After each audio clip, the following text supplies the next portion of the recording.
بسم اللہ الرحمن الرحیم۔ حضرت یعقوب علیہ السلام کا ایک بھائی تھا جس کو دیکھے ہوئے انہیں 40 سال گزر چکے تھے۔ انہوں نے ارادہ کیا کہ اپنے بھائی سے ملاقات کریں۔ جب ان دونوں نے ایک دوسرے سے ملاقات کی تو ملک الموت یعنی حضرت عزرائیل علیہ السلام کو حکم ہوا کہ دونوں بھائیوں کی جان لے لیں اور ہمیں سپرد کر دیں۔ ملک الموت نے دونوں کی روح قبض کی اور اللہ تعالیٰ کی طرف لے گئے۔ حضرت یوسف علیہ السلام نے جب یہ سنا تو اپنے سر سے تاج اتار کر پھینک دیا اور اپنے جسم پر جو ریشمی لباس تھا اس کو ٹکڑے ٹکڑے کر دیا، اور سرو پا برہنہ اپنے لشکر کے ساتھ دوڑے اور روتے ہوئے اپنے والد اور چچا کے جنازے تک پہنچے۔ حضرت یوسف علیہ السلام نے جب ان دونوں کو دیکھا تو غم اور حسرت کی وجہ سے رونے لگے۔ سر اٹھایا اور روتے ہوئے حسرت سے آسمان کی طرف دیکھا۔ اچانک آسمان کے دروازے کھلے اور انبیاء کرام کی روحیں اور فرشتے ان کی روح کے استقبال کے لیے آئے۔ حضرت یوسف علیہ السلام نے عالم ارواح کو دیکھا جو نور سے آراستہ تھی۔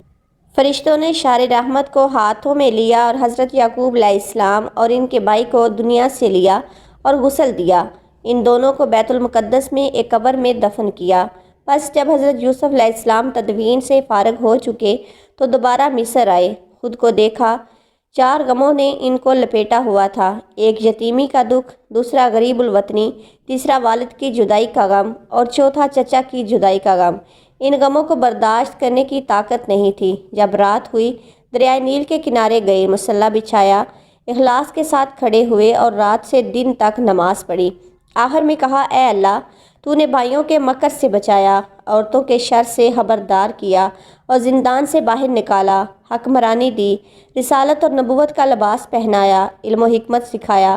یہ دنیا باقی نہیں رہے گی، میری ایک دعا ہے تو اسے قبول کر لے اور اس دنیا سے مجھے مسلمان باہر نکال اور میرے آباء و اجداد کی صحبت عطا کر۔ حضرت جبرائیل علیہ السلام آئے اور کہا، اے یوسف، اللہ تعالیٰ نے آپ کو سلام بھیجا ہے اور کہتا ہے تمہارے باپ اور چچا کی عمر ختم ہو گئی تھی۔ جب ایک دوسرے سے ملے تو مہلت نہیں ملی کہ ایک دوسرے سے بات کرے اور دونوں کی جان لے لی گئی۔ تمہاری ابھی عمر ختم نہیں ہوئی، لہٰذا تم اسی طرح مناجات کرو اور اپنی زندگی کو آخرت کے لیے تیار کرو کہ جب موت کا وقت آ گیا تو مہلت نہیں دی جائے گی۔ لیکن حضرت یوسف علیہ السلام نے اپنے والد کی وفات کے بعد سر پر تاج نہیں رکھا اور تخت پر نہیں بیٹھے۔ ہر رات اللہ تعالیٰ کی عبادت میں گزارتے اور دریائے نیل کے کنارے جاتے اور اللہ تعالیٰ سے مناجات کرتے۔ ایک رات خواب میں حضرت یعقوب علیہ السلام اور حضرت اسحاق علیہ السلام کو دیکھا کہ جنت کا لباس پہنا ہوا تھا اور کرامت کا تاج سر پر سجایا ہوا تھا۔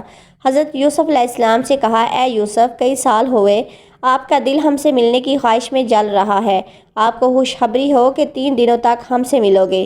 روایت میں ہے کہ حضرت یوسف علیہ السلام نے ان 3 دنوں میں باپ کو دیکھنے کی خواہش میں اتنی گریہ زاری کی کہ ان کے والد حضرت یعقوب علیہ السلام نے ان 40 سالوں میں ان سے ملنے کی خواہش میں نہیں کی تھی۔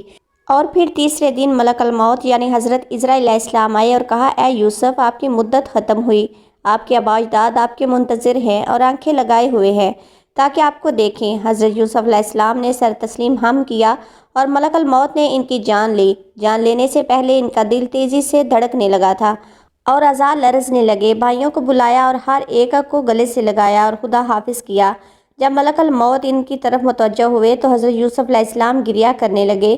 فرشتوں نے صدا بلند کی، بھائیوں نے سر میں خاک ڈالی۔ جب ان کی روح جدا ہوئی، حضرت جبرائیل علیہ السلام آئے اور جنت سے سفید لباس لائے، انہیں غسل دیا، کفن پہنایا اور تابوت میں رکھا، اور زلیخا کو خبر دی گئی کہ آپ کو آرام پہنچانے والا ساتھی دنیا سے رحلت کر گیا۔ زلیخا نے جب یہ سنا تو حضرت یوسف علیہ السلام کی طرف متوجہ ہوئیں اور گریہ کرنے لگیں۔ جب تابوت تک پہنچی، تابوت کو لیا اور کہا، اے یوسف، یہ تم ہو جو اتنی جلدی مجھے چھوڑ کر چلے گئے ہو؟ اپنا سر تابوت سے مارا اور بے ہوش ہو گئیں۔ 3 دن اور رات بے ہوش رہیں۔ جب ہوش میں آئیں اور پوچھنے لگیں کہ تم جانتے ہو یوسف نے آخری وقت اور رحلت کے وقت کیا کہا؟ ان سب نے کہا کہ حضرت یوسف علیہ السلام نے فرمایا، اے اللہ، اگر تمہارے نزدیک میری اہمیت ہے تو میری جان لے لے، اس حالت میں کہ میں مسلمان ہوں اور صالحین کی صحبت میں رہوں۔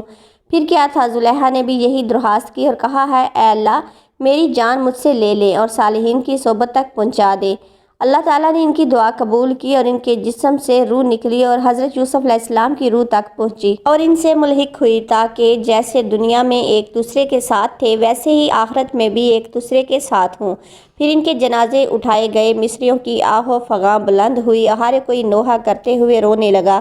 دفن کرنے کی جگہ میں اختلاف کرنے لگے۔ ایک گروہ نے کہا ان کو کان کے دروازے کے پاس دفنایا جائے۔ پس اللہ رب العزت نے دریائے نیل کو خشک کیا اور بزرگان کو الہام کیا کہ دریائے نیل کے درمیان میں دفن کرے تاکہ جب پانی ادھر سے گزرے اس کی برکات تمام عالم اور اس جگہ کی اطراف تک پہنچے۔ ناظرین، کمنٹ باکس میں اللہ تعالیٰ کے 99 ناموں میں سے ایک نام ضرور ٹائپ کریں۔